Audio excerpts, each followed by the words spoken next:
7 days ago, Malaysia Airlines flight MH370 disappeared. We realize this is an excruciating time for the families of those on board. No words can describe the pain that must be going through. Our thoughts and our prayers are with them. I have been appraised of the ongoing search operation round the clock.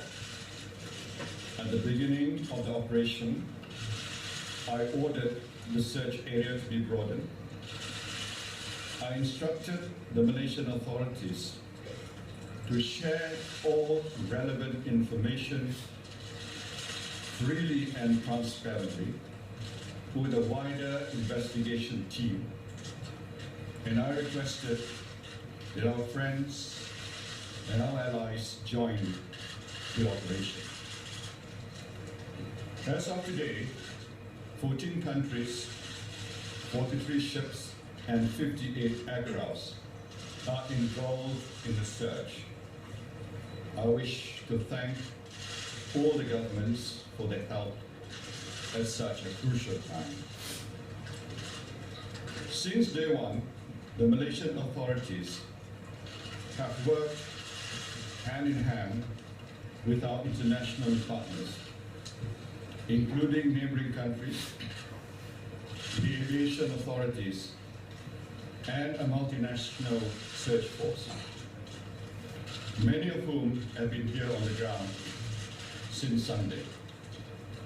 We have shared information in real time with authorities who have the necessary experience to interpret the data. We have been working non-stop to assist the investigation, and we have put our national security second to the search for the missing link. It is widely understood that this has been a situation without precedent.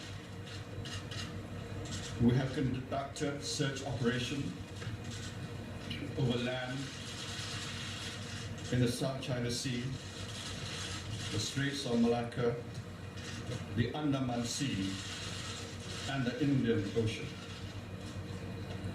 At every stage, we acted on the basis of verified information, and we followed every credible lead. Sometimes these leads have led nowhere. There has been intense speculation. We understand the desperate need for information on behalf of the families and those watching around the world. But we have a responsibility to the investigation and the families to only release information that has been corroborated. And our primary motivation has always been to find the truth. In the first phase of the search operation, we searched near MH370's last known position in the South China Sea.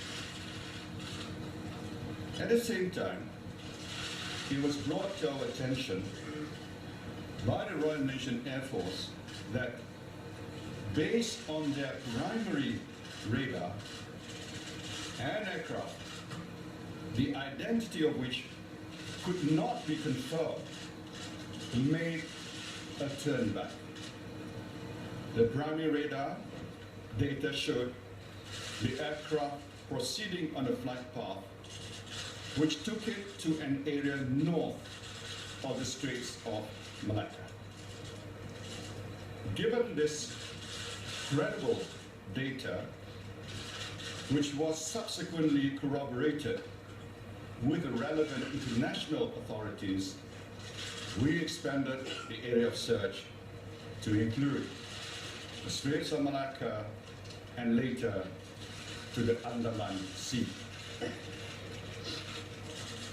Early this morning, I was briefed by the investigation team, which includes the FAA, NTSB, the AAIB, the Malaysian authorities, and the acting Minister of Transport on new information that sheds further light on what happened to MH370. Based on new satellite communication, we can say with a high degree of certainty that the aircraft communications addressing and reporting system, or ACRET, was disabled just before the aircraft reached the east coast of Peninsular Malaysia. Shortly afterwards, near the border between Malaysia and Vietnamese air traffic control, the aircraft transponder was switched off. From this point onwards, the Royal Malaysian Air Force primary radar data showed that an aircraft which was believed but not confirmed to be MH370 did indeed turn back. It then flew in a westerly direction back over Peninsular Malaysia before turning northwest. Up until the point at which it left military primary radar coverage, these movements are consistent with deliberate action by someone on the plane.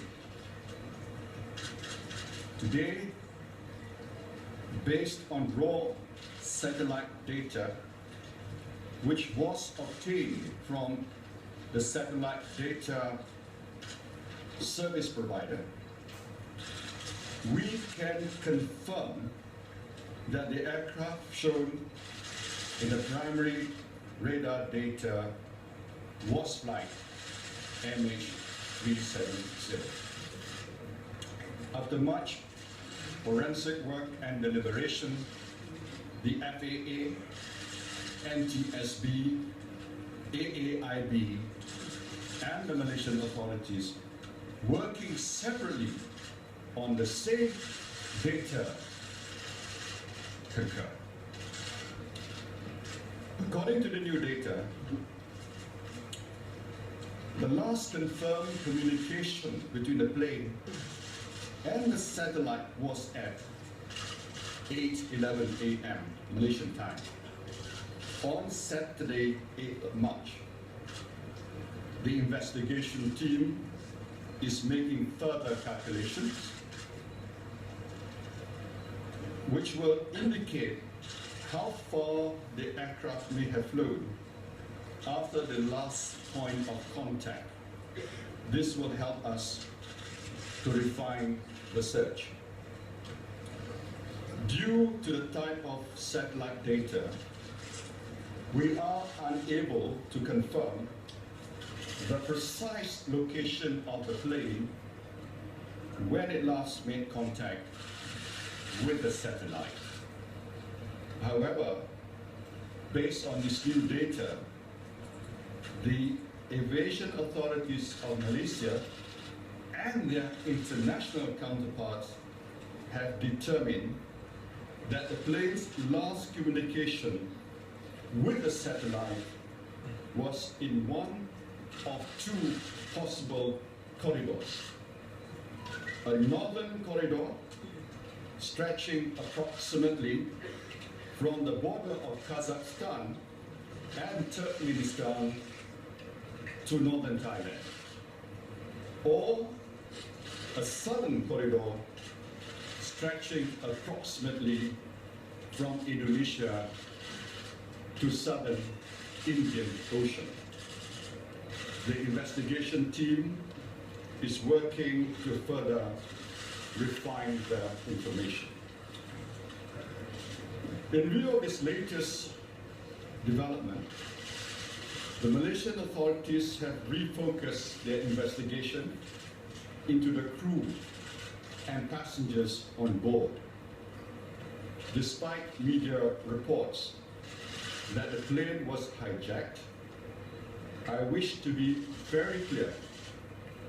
We are still investigating all possibilities as to what caused MH370 to deviate from its original flight path.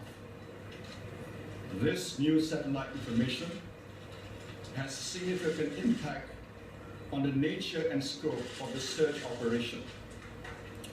We are ending our operations in South China Sea and reassessing the redeployment of our assets. We are working with the relevant countries to request all information relevant to the search, including radar data.